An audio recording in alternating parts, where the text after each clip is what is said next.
Hello everyone, welcome to another episode of Health Talks brought to you by Med Expo Africa. Today we have yet another exciting topic that we're going to get into. But before we get into that topic, let my guests introduce themselves. Dr. Tumusiime, I'm happy to be here. I'm Dr. Hudson Dimitrios. Nice to have you here. Yeah, and I'm Dr. Fiona. And today we're going to talk about something that is inevitable. End of life matters. Death. Many of us don't want to talk about death because, it just sounds gloomy and sad. But at the end of life, we are all going to die at one point or the other. And it's important for it to sort of like plan. So we're going to get into the conversation and so Dr. Tumusiime, what is it about the end of life? What are some of those things that our viewers need to know as they plan for this thing? Yeah. First of all, unfortunately or fortunately, as doctors, we're limited and sometimes we do not save all lives. Sometimes all we can just do is preserve life and try to prolong it as much as possible. At the end of the day, it is inevitable. We must all go the same way we all came. No one was like, you didn't know that you were going to be here. No one is immortal. No one. Those are matters of our Lord up there. So some things are really not our place. But I feel like sometimes if someone has a chance to plan for end of life, I think it's kind of a privilege, as unfortunate as it is, because of the times when it's something that is abrupt, it can be so devastating. But when it's something that is, unfortunately, the way it can be planned is like either you're really, really aged, which is for the lucky ones, or you're sick. Yeah. So some people have like terminal conditions and illnesses. You find you're not able to like life, they have a particular expectancy. Yeah. And also that is not to say that sometimes people beat the odds. It doesn't mean that when you've been told this is your life expectancy, that is it. Some people expect that they'll live 5 years to they live 40 and they're good. So it is really something that is of that sort. But when it comes to someone who has had the privilege of being able to plan their end of life, I think there's some things that you need to have in order. Yeah. First of all, the legal aspects. Yeah. Those are things that apply to you. If you have properties, then people who have situations whereby they continually code, there are some documents that are there where someone can say, I really wish not to be resuscitated again. If I'm to code, allow me to go in peace. So those are called DNR documentation. I think you also need to know about like preparations of family. Who are you going to? Who do you want to spend more time with? How do you want to spend your time? People have been creating bucket lists. I think it's a privilege, honestly. It would be a privilege whereby, you know how someone can spend their whole life and like you're working, you want to make this money, and then a border hits you and you're gone. But if you have a privileged plan, you can say, name or two, what am I suffering? You decide the money that I've made, let me go on a vacation, let me do my bucket list. The thing I fear the most is ziplining. Let me go do ziplining because regardless, I'm going to die. Yeah. So I think such things, it's more of try to put things together. Those that you have wrong, Banange, do them right. Put things together, leave a good name. So when you bury a pan, not like lying. And saying you are a nice person. They also know you are. Yeah. So I want to also bring in Dr. Honsa. What are some of the things Dr. Tumusiime has talked about these legal documents, When you talk about do not resuscitate, what is it exactly? What are you telling the person not to do to you at that time? Okay. Thank you, Dr. Fiona. So it's very good for us to respect the will of that dead, the will of each and every person. Even if someone has already passed on, it was really good to respect their wills. So when you look at what we call the DNR forms, the DNR forms, it's like what we mean by resuscitation in the medical terms, or in simple terms, it would be don't try to do these efforts where we try to bring life back. One of them is when we try to do chest compressions, which we call CPR. We try to give all sorts of medications because as doctors we are taught not to give up. by the time a doctor gives up, like that's the end, patient has died and you can't do anything. Yeah. But even if you've been having cancer and we know that your life expectancy was 5 years and you've exceeded it, you're in 15 years and you're going, it's like a must. I have to do something to bring back your what? Your life and prolong it as much as I can. Yeah. But this is where now it comes in. Someone will tell you, do not do those efforts. Maybe I've suffered a lot. Maybe I'm tired. I want to die. So you have to respect their wills. Yeah. And if you don't, you can go to... Yeah, because it's a legal document, it's a legal, meaning it's legally binding. And so all those things. So I would say that if you give your patient an informed, like you give them the information so that they take an informed consent, they can decide that according to what I know, even if I have this cancer, I can't live for 20, 30 years more. Even if you prolong me, I'm going to live in pain. So when I start showing signs of going, please do not let me go. Just let me go.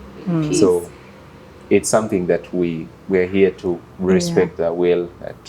And that also brings me to the issue of the comfort, management, because you've talked about pain. And in pain management, there are times when you as the doctor, you decide to maybe sedate your patient, and then you want to keep them sedated, and you do not know how long, because that means that the patient is not responding to the normal medication on pain, and the patient can also decide in their legal document that do not sedate me. When it comes to that time. And of course, you as a doctor, you're like, this is my patient. I don't want them to be in pain. But it's the patient's will, like you said, and we have to respect the will of the patient. So, Dr. Tumusiime, talk a bit about also the wills, the general wills, because we have situations where someone has died abruptly and, like the uncle wants the property. This person, the child, the mother. So how can someone prepare for that as the life comes to an end? By knowing that death is inevitable. As soon as you know that death is inevitable, start planning for it. Sometimes someone, when people have made those jokes and they say something like, I don't know, what do I have to my name right now? I'll give my phone to my brother.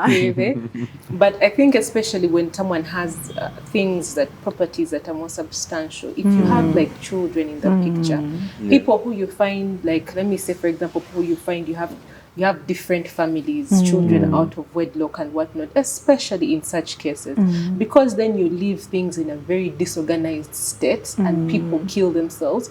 Your death sometimes should be a uniting factor. If things are organized, how the some people actually prepare, and you find they say, okay, maybe my family members don't connect. But because I'm putting together this way and I'm putting terms and conditions through which everyone will get everything. So you'll have to sit, all of you come together, I have these terms and conditions, maybe meet for a week before I distribute my things. Of course, that's for people who have like properties that are sufficient.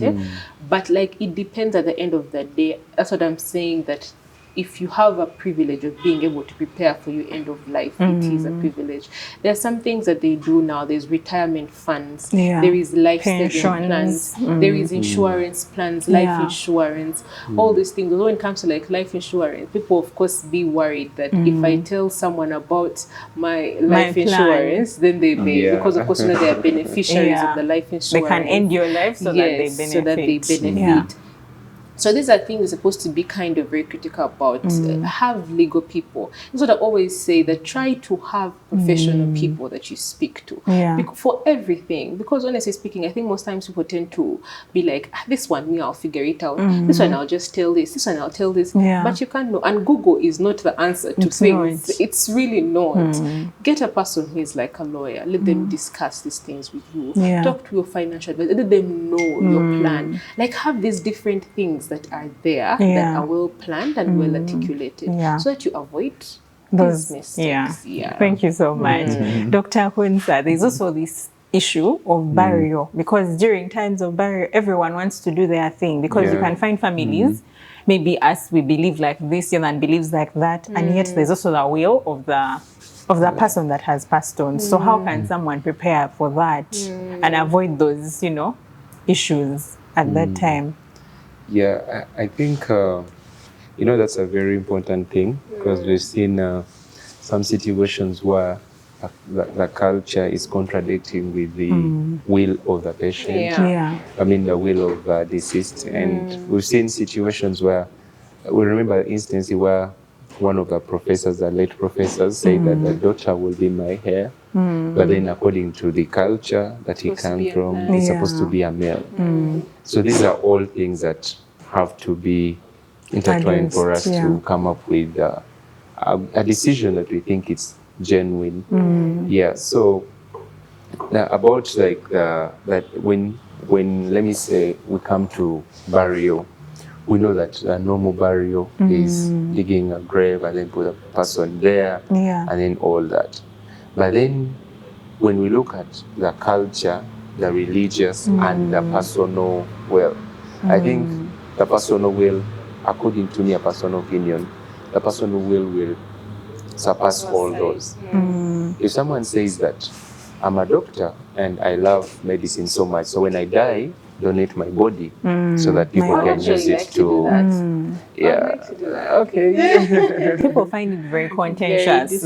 Like, so why are you donating your organs? Your organs, so someone to just maybe they save someone else, or people use them to laugh. No, I think that the issue comes in where people feel like, because I'm your match, you might want to end my life, or you might connive with the doctor to make sure that I go faster, so that I can give you my organs, you know. Exactly. So those are some of the ethical issues I think people grapple with, but I believe it's a good thing, because at the end of the day, you're going into the soil and the things. I feel like I would comfortably have every organ harvested, like give it to people, and maybe leave for me things like my skin, like, because when I have to have like a face, I'll be like, sew me together, let me go. But you know, it makes a difference. That bit, it's very, very important to control as scientists.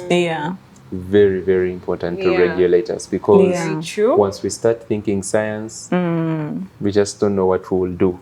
We can become very dangerous. Our own things. It's like how there is this, what is a thing called? The babies that they're making from artificial wombs. You know, test tube babies. Test tube ones, actually they are growing in wombs. Like, as a mother, you don't have to have a baby. Like, you don't have to carry the baby. You can just put them in the lab. There is an artificial womb. It has everything. After 9 months, you come and pick them up. I feel like those are some of the areas that are bits, like areas that... like scientists need to be regulated. So I think about that, like, you can look around and see like how best to regulate them, the way Dr. Fiona said. If you now start saying that, they will look at life insurance. We've seen some people that have killed others because someone has life insurance on them. And they are beneficiaries. Someone just someone is thinking about you. So something. But again, going back to our point, we're talking about burial. We've seen like our friends from Asia, they prefer cremation. Some others would prefer, I don't know, like just also where to bury you, because sometimes you have like 3 villages. So deciding on this is where I want them to bury me. Also, that is a kind of, because you know that there's some women who, of course, you know, like in African culture, when you've been married, when you have been married, then like it's when you're getting buried, you'll be buried in the man's home area. And there's some women who generally be like, let me say, for example, the marriage wasn't good, all these things. She's like, I have made this as a will. I want to be buried in my own home area. But then some men, I've actually known of one who actually takes offense of that, and then she's buried against her own will in the man's home. I feel like that is so... I think that but I think if you put really it in wrong. like a legal document, then... No, they still refuse. They refuse. The ones who I know these people properly, she said she mentioned it on several occasions. Because I think her brother was actually a lawyer. Mentioned it on several occasions, had all these things. But the culture things, the man was like, I married you, I paid. You know those things. Like, someone is going to be in the grave. Why would you want them to be? I don't know, it just doesn't make sense. I think like in that case, like the personal will should really Just override everything, because you talk about religious, talk about culture, but if someone is taking a decision from an informed point of view, so we shouldn't really contradict their decisions. And I think also that brings us to the family communication. Communicate, not just family, but people that you trust. Making sure that not just one person knows, because there are times when people have had a will read and someone is like, no, the beneficiary altered the will, and it becomes a whole court case. So it's important to have more than one person that can actually witness to that. That's very important what Dr. Tumusiime talked about, like talking to professionals. You can be saying this, you're telling it with your neighbors, your children, and all others who are non-professionals. So when you die, of course, it will be a mere say. But when you've talked about this, taken the legal steps and all that, it can be done in your will. Because at the end of the day, when problems happen and there is a lot of scuffle and things fail, things will end up in court. In the court of law, they want evidence. And when it comes to evidence, if things have been well documented and written properly, then I think it is okay. Also, Dr. Tumusiime, let's talk about the issue of, you know, in like other countries, there's situations where someone decides, I want to die now. Like, talk about it in our context of Uganda. Very true. So it's called euthanasia. It's basically when someone, it's like they request their own death. It's a way in which some patients have illnesses that are very, very painful and very debilitating. Like for example, you find they have like illnesses that have continuous increasing radial paralysis. Some people you find they're in continuous pain. Some people, then when the quality of life is horrendous, it's horrible. So there are few countries which actually do legalize that. And so some people actually do travel to those countries to have it done. Different procedures they use, different drugs they use, to make the process very smooth and easy. Sometimes even a pain meds are given so that they can make it painless in case of any form of pain coming up in the process. I personally feel like it's something that Uganda should take on. Although of course I know that we are in a place where religious values are there, but I think also the, how do you call it, the misuse of power and people do things in ways that are very inappropriate. That's true. You can find sometimes there's some doctors truly, even as we're in the field, but some people are genuinely crooked, like someone who's crooked, and then they'll use that as a backup. And you know, people know how to twist things, and I know even in the areas where it is there done, it is a thing that is there. But I think it is something which is very good, because I have seen patients that are in excruciating pain, and you're like, truly, why is this person going through this? This could be made so much easier. Let them just go in peace. Let them just, of course, I know even when it comes to the person who's administering, it has to be particular who administer it, because also it's kind of critical. I don't know if I would be like comfortable with giving someone end of life. But I feel like it's something which should be legalized. Honestly, some people, it's too much. So Dr. Kunsa, I want to bring you in to talk about legacy, memories. There's some things that, you know, we've been talking about very technical things, but let's talk about those things, because those also matter. Very much. Like your legacy. Tell us something about that. Yeah, I think it would be so good, like for everyone to leave like a legacy, probably like a good one. And you know, most times, like whenever I'm walking on any streets here in Uganda or anywhere, I just imagine, I always take a minute and imagine, can you imagine people who walk to these streets like 120 years or 100 years? They're all gone, like literally gone. They're not there. So all we have is their memories and the legacy. So it would be really good to try and keep like, you do good things, you do things that would really people remember you. Like there is this in the medical field, like the challenges I've seen with health in our communities. Let me say, our communities lack information, a lot of it. So you find babies, a lot of practices that are wrong there, but I would just pick out one, like, you know, those false teeth extraction. something has been done several times and babies are dying. Popular. Yeah, very popular. And it's wrong in all ways. And people who are doing it, like they are literally doing nothing, but they just keep on doing this and all that. So I really feel like I've always loved, like, if I could dedicate, like, let me say 30 years of my next active service to it, I feel like maybe after 30 years, we would have it reduced to maybe an acceptable value, maybe value like 90% of Ugandans or 95% no longer do this. So that would be a legacy that could keep around. If someone be like, oh, this person really helped to end this. This and person keep on pushing it because keep on pushing it. So legacy and memories are something which are very That's really the most important. They are really important. The most important. I feel like they really are the, you know, I believe very much, I am a very strong believer in our Lord. And I believe very much that as human beings, we can be very detrimental, like as human beings, just as us. Like we can either be really good or we can be really horrible. But for human beings to do this, you're supposed to have principles that they go by. You know, that's why I don't believe so much in this liberty, what is it called? Being liberal. All these things, do what you want. Because do what you want can't because there are consequences. Yes, also. and it do what you want is a Pandora box that just never stops. Like it's open forever. But it's supposed to be guiding principles that are there, and you say, okay, this person lived by this, this and this and this, and these were the principles that actually govern them. And these are the good things that actually do matter at the end of the day. You know, when you like parents, it doesn't matter. Your kids, like children, you know, we always say, oh, I'm working, I have work to do.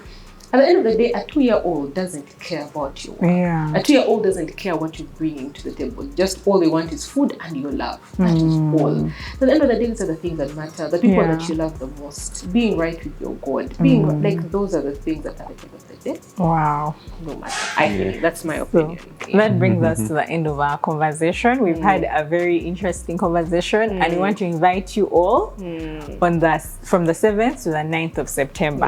We are having a Med Expo at Umasho Grounds. Entrance is just 5,000 shillings. And it comes with so much. There will be experts, there will be healthcare providers, there will just be so much. And we shall be continuing these conversations with you. And don't forget to like, to share, and subscribe. Tell someone about it. Bye-bye. Bye.